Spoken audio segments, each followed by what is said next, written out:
अस्सलामुअलैकुम दोस्तों, मेरा नाम आसिफ है और आप मेरा यूट्यूब चैनल देख रहे हैं।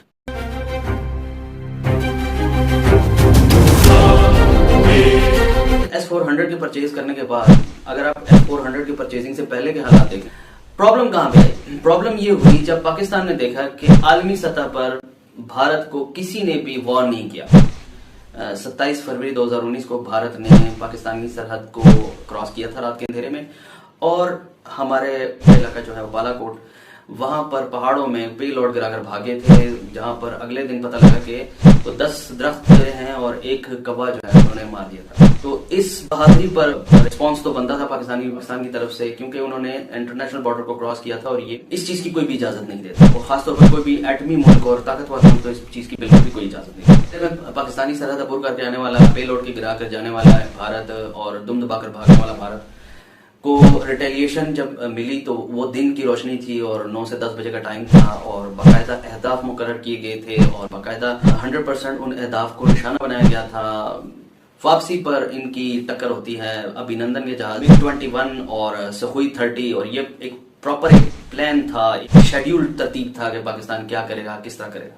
यूं समझ ले कि उन्होंने IAF को ट्रैप करके जो है मारा था। अभिनंदन को पकड़ा, अभिनंदन को इतनी कुट चाड़ी कश्मीर के लोगों ने और पानियों में गिराकर उसके मुंह पर इतने घुसे मारे। जैसे कश्मीर में जितना जुल्म हुआ है इतने 70-75 सालों में जितना जुल्म हुआ है इस अकेले शख्स ने किया। वो तो अल्लाह का शुक्र है कि दरमियान में पाकिस्तानी फौज आ गई और उसने को बीच बचाव करवाया और जख्मी शुदा अभिनंदन को ले गया, वरना तो उन लोगों ने तो उसका भुरकस निकाल देना था। वैसे भी आजकल में ये जो कराची में कोई चोर रंगे हाथों पकड़ा जाता है और कोई डाकू पकड़ा जाता है तो अवाम तो उसको इतना मारती है कि मार के ही दम लेती है।